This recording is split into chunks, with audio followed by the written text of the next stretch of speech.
2015, filmmaker Travis Pearson released a documentary called America Street, exploring Charleston's troubled past and present. Now he's moved across town to Charleston's west side with a new documentary called Back to Green. I talked one-on-one with Travis about this new documentary for this edition of Quintin's Close-Ups. And if you haven't already, subscribe to my YouTube channel and like Quintin's Close-Ups on Facebook. Travis Pearson, welcome back to Quintin's Close-Ups. Yes. Hey, thank you for having me again. Thank you so much, Quintin. I'm a fan. Thank you. I am. Thank you so much. Thank you greatly. I appreciate your work here in the Low Country as well, because we all know that you are a filmmaker and activist here in the Low Country who became a household name in 2015 with your beloved film, America Street, which documented Charleston's troubled past and present. From 2015 to right now, what's new with Travis Pearson? Well, since making America Street, I worked on a film about 2 years ago on called Bull Street, directed by Lindau. We shot that in Somerton, South Carolina. That was starring Loretta Devine as well as Amy Madigan. Again, trying to tell African American stories. And then from there, I'm currently working on finishing up on a documentary called Back to Green about the Gaston Green housing projects. And a lot of people don't know, I grew up here in Charleston. I grew up on the east side, so of course I know about America Street. Yeah. I grew up Back to Green because I went to Burke High School, so I know all the places back there. yeah, definitely. And that used to be my running route many years ago before we moved out to Peninsula. Mm. But what got you from America Street to now Back to Green? State Representative Wendell Gilliard, he was having a meeting with the residents who live in Gaston Green. They were voicing to him, the conditions of what they were living in, with the rats and the black mold and the flooding, and he wanted to document it. So I was there just documenting the meeting, and then I asked asked him if it was possible. Do you think I would love to do a documentary, because I feel that it would bring more attention to what's going on. So I decided. Initially I just started interviewing the residents there, and then I wanted to tell the history of how it came into existence, how, Gaston Green was originally was called a butcher's town. That area in town was called Butcherstown, and then because that's where all the meat butchers were, and how originally were black home ownerships, and the land was seized by the mayor at the time, and during the Roosevelt's New Deal, and and they built the projects. Wow. Yeah. Yeah, I know all about those projects and going to Teddy Foster's store to get candy and whatnot. Yeah. My aunts used to live back there on the projects. Yeah, I definitely wanted to show that how the West Side as well as the East Side, and the population of African Americans living in Charleston was at that time like 70-80%. Now, right. Current day is less than 30%, and that was throughout it. At that time, during the 30s and 40s, during the New Deal, was the creation of the suburbs in the projects. So that's how all of that. So it was just not in the documentary. It's not just. I'm trying to show that it was not just limited here in Charleston, but right. This was implemented all across the nation. So, yeah. Whoa. I want to get back to that in just a second, but you mentioned earlier, Travis, about those the black home ownership in generalities. What is the biggest difference with that when it comes to Back to Green from the 30s to right now? Well, the thing I wanted to try to share, keep in mind, the documentary is around 60 minutes. Yes. I'm trying to jam pack with so much information without being all over the place. Right. Still have some sort of narrative thread in it. I wanted to show how heirs property, heirs property, and how right now, current day, it's in threat, and why right now, the majority of African Americans who live on the peninsula live in, housing projects. Back then, it was not the case. There were homeowners, and what happened to, and I'm trying to touch on that to try to bring attention to that, what happened to that, because we lost a huge amount of Black wealth, because real estate is huge. That's where a lot of people were able to borrow from, a lot of families, Black or white, to borrow from to put their kids through college, So, wow. Where did that Black wealth shift from the Back to Green to where now? Where did it just, basically, again, it was just a takeover. It was just a takeover. Like, in the documentary, I show a letter that the residents at that time wrote the mayor, Mayor Lockwood. Right.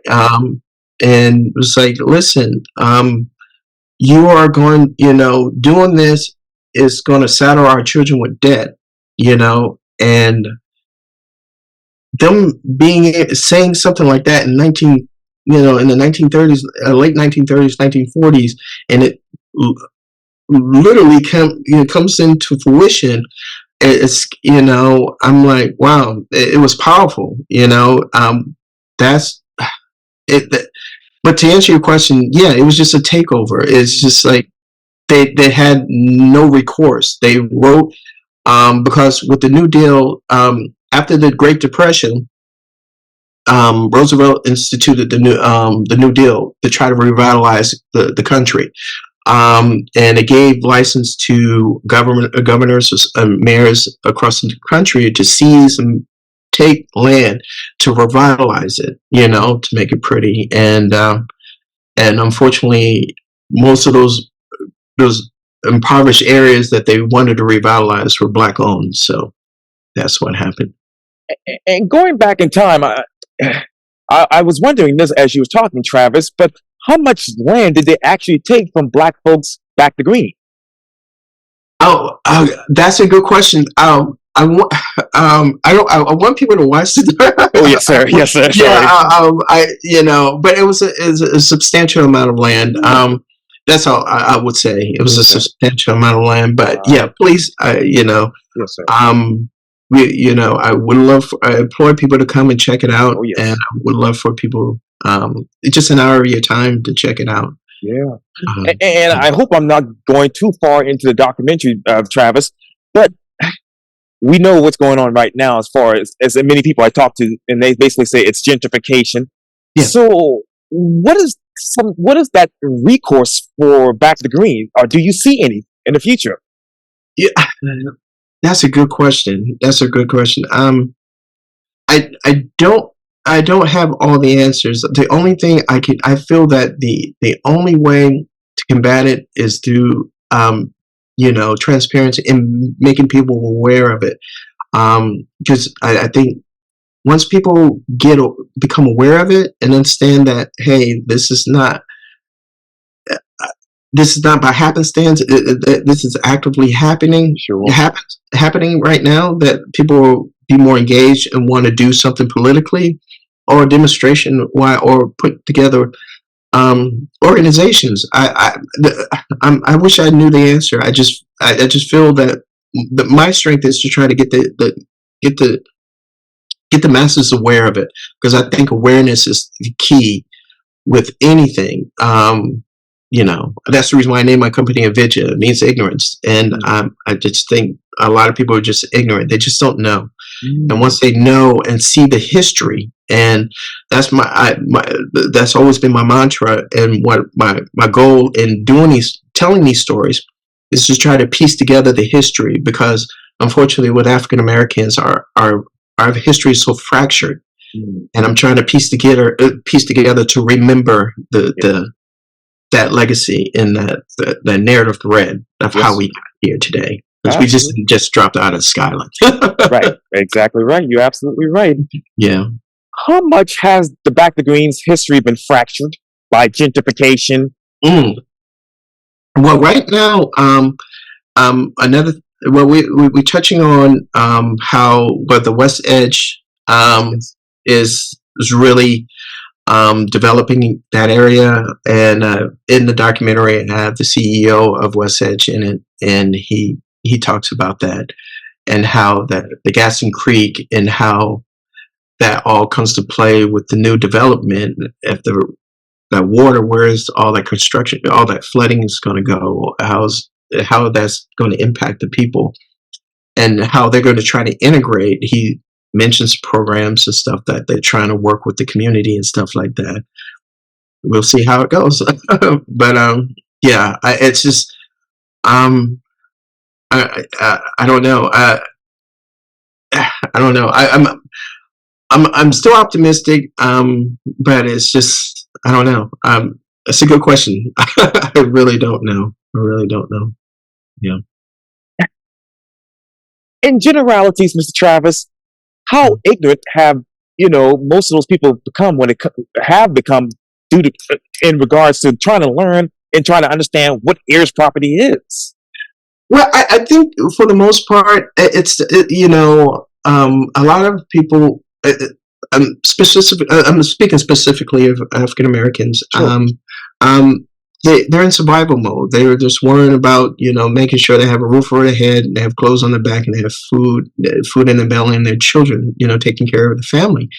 And they don't. It's a that old saying, can't see the forest for the trees. You're in a survival mode. You can't see the bigger picture, because you're survival and survival mode. And unfortunately, that hurts us because we don't see the bigger picture. We can only see from day to day. We can only see as far as our hand, And I'm hoping that with this, this documentary, Yes. and can, help someone, if they have some time to educate themselves. Oh, okay, this is where that came from. And Gaston Green, it's named after Christopher Green, right. Christopher Gaston's, who where they have a museum at, with the Christopher Gaston Wharf.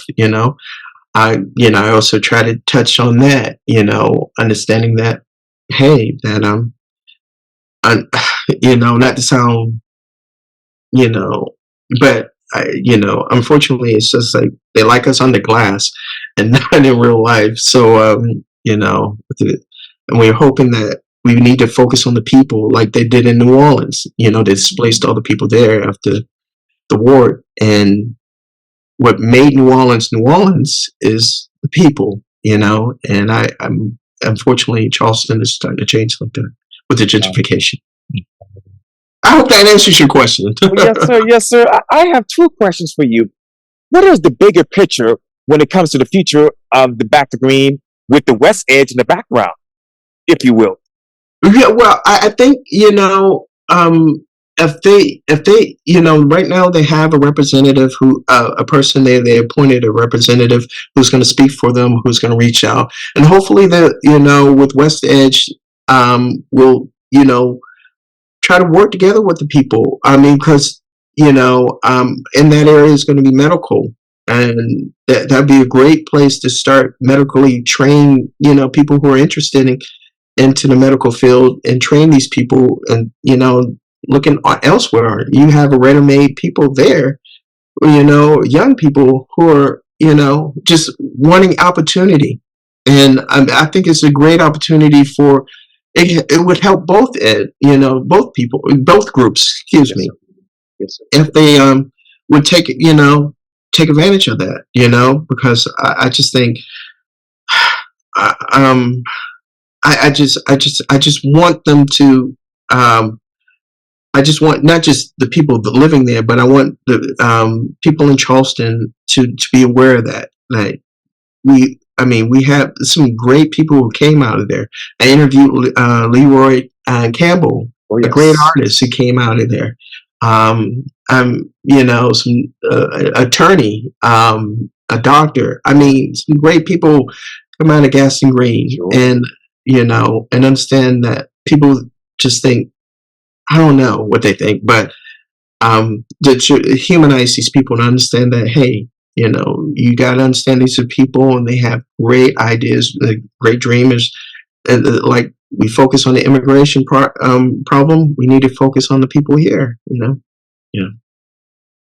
Right now, Mr. Travis, and I'm not nearby, but I'm a couple of ways away. I'm in the middle part between the east side and Back to Green right now as I'm sitting here. But who are these people who are actually holding up Back to Green today? Oh, there. It's a lovely lady, Vanessa Brown. She's a resident there. Really, active in the community. Tries to, and she's also in the documentary, and gets helps people. She gets clothing for people and furniture if they were needed. I mean, she's really, integral in trying to facilitate and help people who don't have much. She does a lot, and yeah, she's terrific. She's really terrific. When you look back at the taping of this documentary to right now, Mr. Travis, and going back to West Edge as we mentioned earlier, do you believe the people who are currently living on the Back to Green actually trust the people at West Edge? No. No. There's distrust, but I mean, you got to understand. I mean, trust is not easily given; it has to be earned. And I think the best way is to conversations and engage in one another. I just think West Edge, that group needs to really engage with the community and have when I spoke to the CEO, he was looking for a person like that to really engage with the community. So yeah. What do you want him to engage with the Back to Green folks about right now? Well, I just think that's I hate to trivialize it to just money, but money is a huge thing because money allows opportunities and things to, they need resources to implement things that they're wanting. And they have meager, I'm not saying give money, but implement opportunities, grants to help them with schooling, education. I mean, so many different things that they can do. Ask the people, I understand that you're building these places, look for, there's a great workforce there, look for, offer them opportunities. They're just looking for opportunities to take care of theirs. So. What else is missing from Back to Green that they really need today? What they really need, I feel that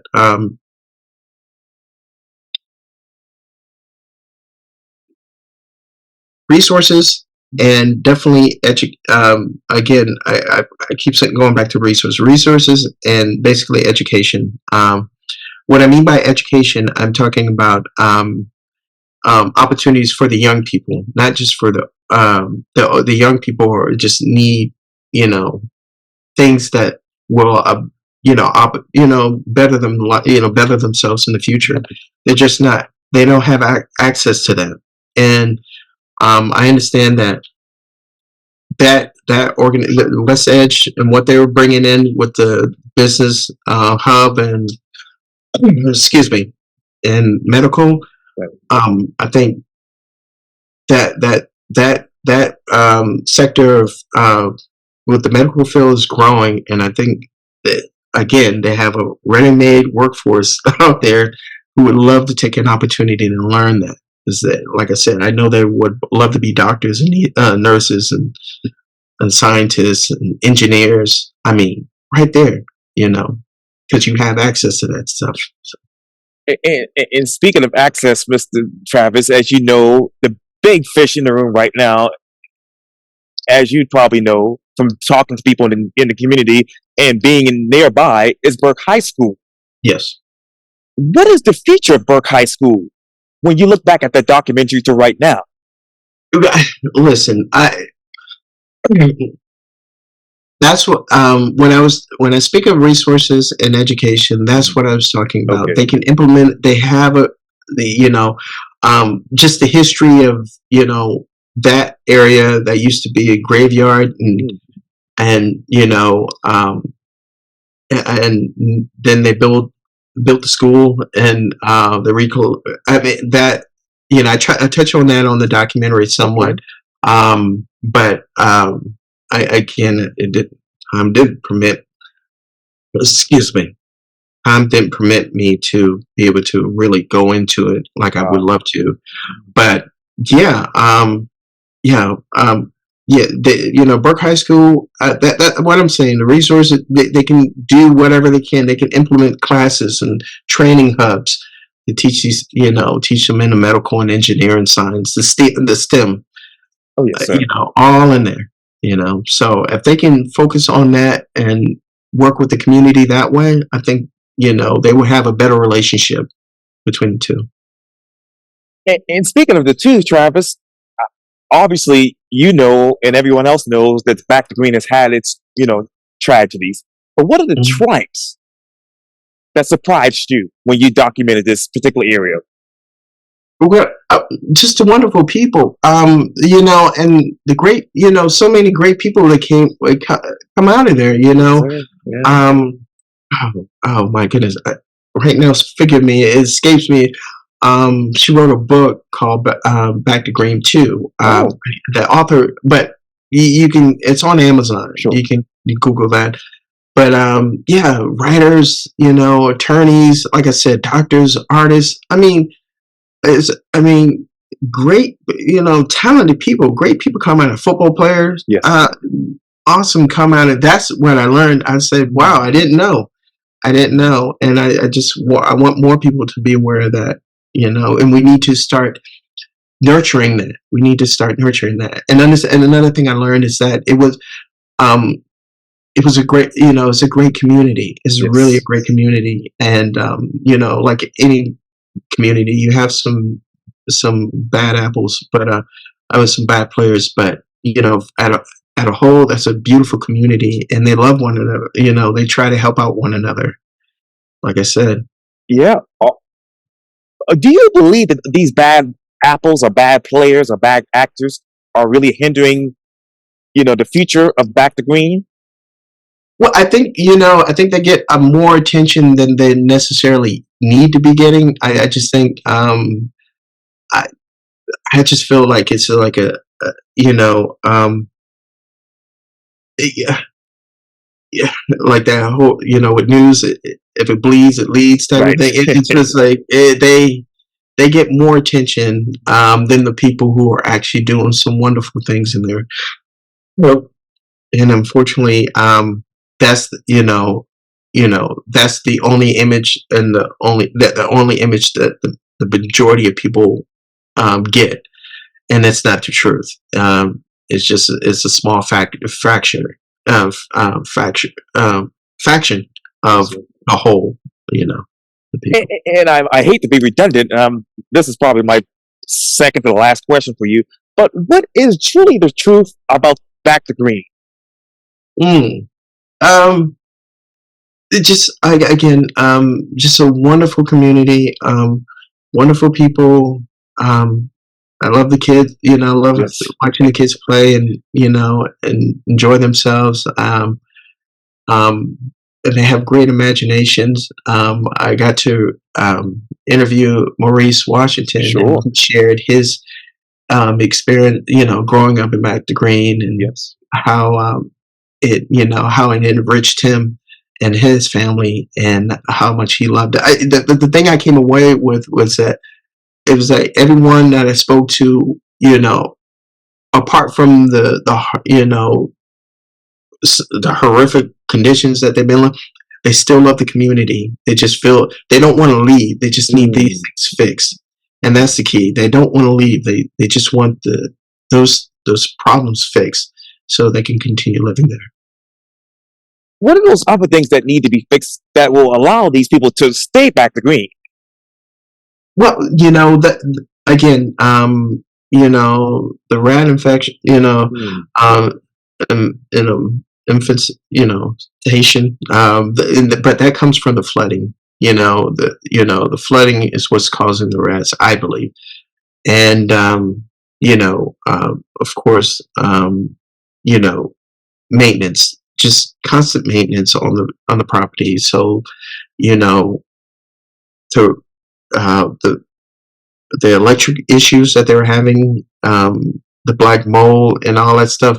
I just wish that the housing would take it, take it serious, um, take it really serious, and a serious push on trying to fix those issues. Those are the things that they need to do to remedy that. Other than that, these people will be happy living there because they love the community, they love the people.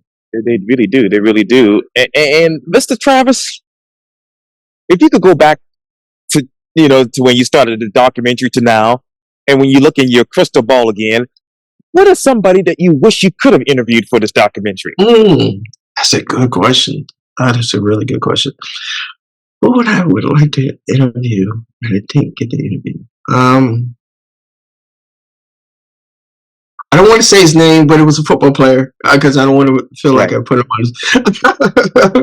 But it was a football player who grew up there. So yeah, I did because I don't want him, like oh, why do you be part of this? Right, exactly right. But but yes, I would have loved that.